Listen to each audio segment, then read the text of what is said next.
Hello les gars, bonjour à tous. Alors aujourd'hui, donc on continue le jeu, hein, le jeu de la voiture autonome. Donc j'ai un petit trajet là à faire. J'ai Louis qui m'a posé une question, qui m'a dit, écoute Grégoire, j'ai 3 enfants, une femme, j'aimerais bien faire le move aux US. J'ai vu tes vidéos, c'est cool, mais qu'est-ce que tu ferais à ma place? C'est une bonne question. Moi je pense que, en gros, il y a une règle ici, c'est que si vous êtes seul. Enfin, en gros, si vous êtes célib sans problème de santé, c'est le paradis parce que vous pouvez avoir des très beaux salaires et vous en sortir très bien. Mais en fait, dès que vous avez des enfants et ou des problèmes de santé, c'est-à-dire que vous êtes plus âgé, etc., le coût de la vie devient insane. C'est-à-dire que si votre femme ne travaille pas et que vous devez avoir 3 enfants, honnêtement, je vois pas comment vous pouvez s'en sortir en dessous de 300K par an. Juste pour information, le minimum pour avoir 3 chambres, même si vous trouvez un bon plan, c'est 5000 $ par mois. Vous avez l'école des enfants, vous avez le coût de la vie. Enfin, c'est vraiment très compliqué.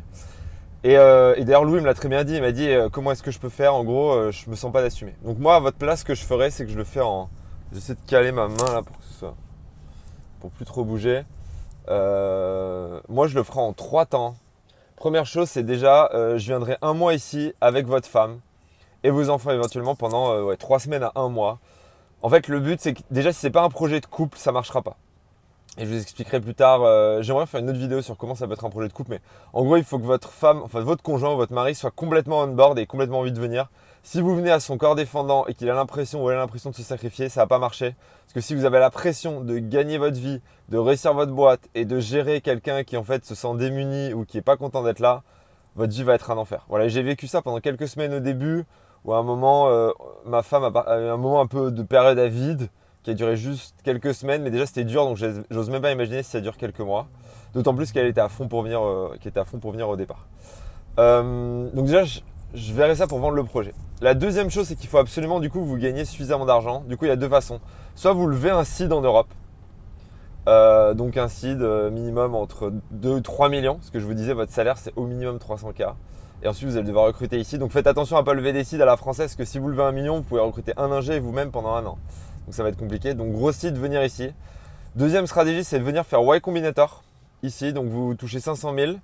Vous venez le faire ici avec un associé. Ils prennent beaucoup de founders européens. D'ailleurs, je vais interviewer des founders européens qui font YC bientôt.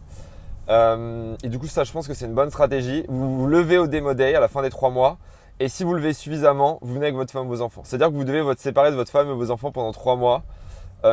Moi, honnêtement, pour moi, c'est la meilleure solution. Et c'est même mieux que de lever en Europe. Parce que vous leverez sans doute à une meilleure valorisation. Et si au bout de 3 mois, vous voyez que vous n'y arrivez pas, vous rentrez sans regret. Je pense qu'un autre truc qui est dur, c'est de vendre le rêve, d'arriver ici, au bout de 6 mois, vous rendre compte que vous devez rentrer.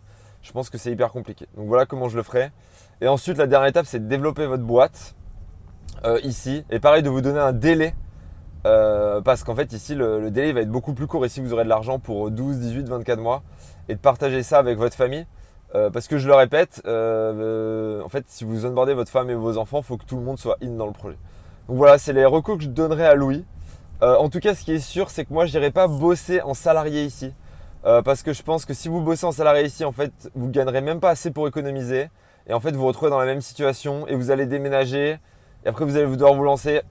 Honnêtement, moi, c'est pas le move que je ferais. Voilà, c'est une autre option qu'on m'a posée. Je dis pas que c'est infaisable, je dis pas qu'il n'y a pas des gens qui l'ont fait.